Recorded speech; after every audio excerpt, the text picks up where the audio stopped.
Friends, welcome to our channel clever and simple home. ఈరోజు మన వీడియోలో అయితే వెజ్ కట్లెట్ని ఎలా తయారు చేసుకోవాలో చూపించబోతున్నానండి.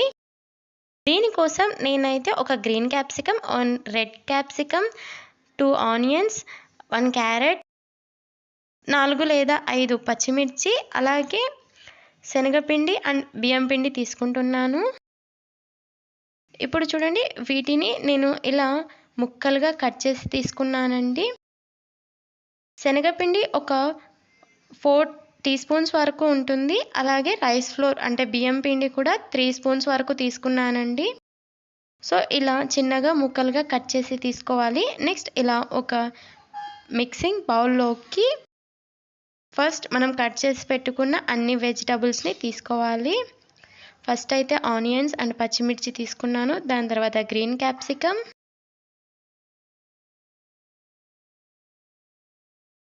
నెక్స్ట్ రెడ్ క్యాప్సికమ్, అలాగే క్యారెట్ని కూడా తీసుకుంటున్నాను. సో నేనైతే ఇక్కడ నాకు అవైలబుల్లో ఉన్న వెజిటబుల్స్ తీసుకున్నానండి.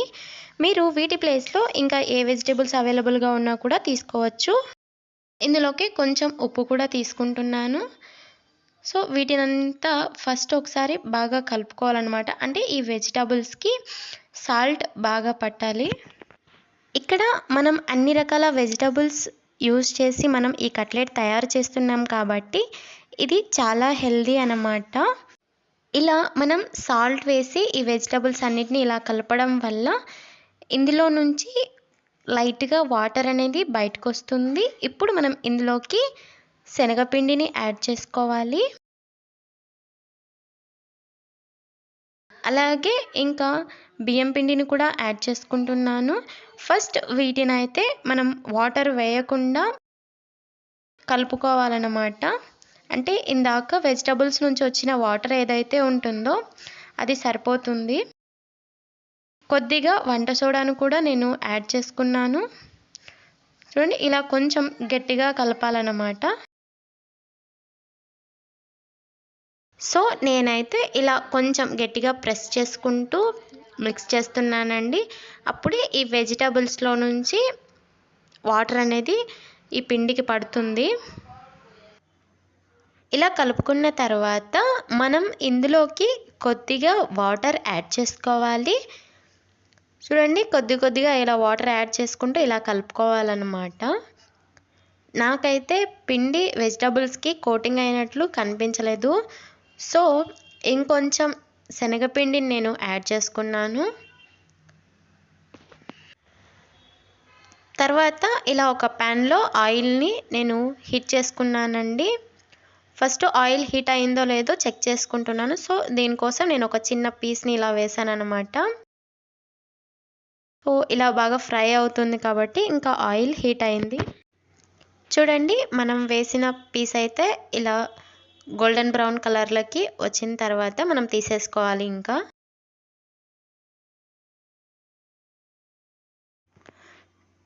నెక్స్ట్ అయితే మనం కట్లెట్స్ని తయారు చేసుకోవాలి. ఇలా కట్లెట్స్ తయారు చేసుకోవడానికి నేను ఇలా ఒక కవర్ని తీసుకున్నాను. పిండి టెక్స్చర్ అయితే ఇలా ఉండాలన్నమాట. సో కొంచెం ఇలా తీసుకొని దీన్ని కవర్ పైన పెట్టి మనం ప్రెస్ చేసుకోవాలి. ఇలాగా కట్లెట్ షేప్లోకి మనం ఈ పిండిని ప్రెస్ చేసుకుంటున్నాము. నెక్స్ట్ ఇలా తయారు చేసుకున్న కట్లెట్ని మనం ఆయిల్లో డీప్ ఫ్రై చేసుకోవాలి.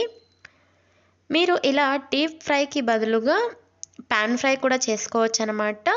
కొద్దిగా ఆయిల్ లేదా నెయ్యిని కొద్దిగా పాన్ పైన వేసి పాన్ ఫ్రై కూడా చేసుకోవచ్చండి. సో మనం వేసిన ఈ కట్లెట్స్ని ఇలా లైట్ గోల్డెన్ బ్రౌన్ కలర్ వచ్చే వరకు ఫ్రై చేసుకోవాలన్నమాట. ఇలా 2 సైడ్లకి తిప్పుకుంటూ మనం ఫ్రై చేసుకోవాలి.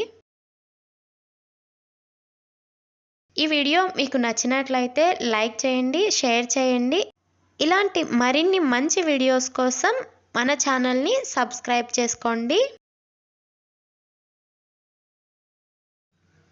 ఇలా గోల్డెన్ బ్రౌన్ కలర్లోకి ఫ్రై అయిన తర్వాత మనం ఆయిల్లో నుంచి తీసేసుకోవాలి. అన్నీ కూడా ఇలాగే గోల్డెన్ బ్రౌన్ కలర్లోకి వచ్చే వరకు మనం ఫ్రై చేసుకోవాలి.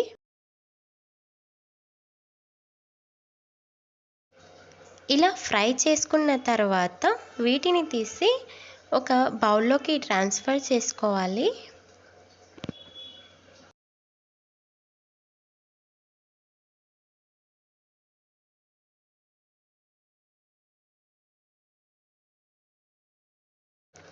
సో ఇలాగే మిగతా అన్నీ కూడా మనం ఇలా ఆయిల్లో డీప్ ఫ్రై చేసుకోవాలండి.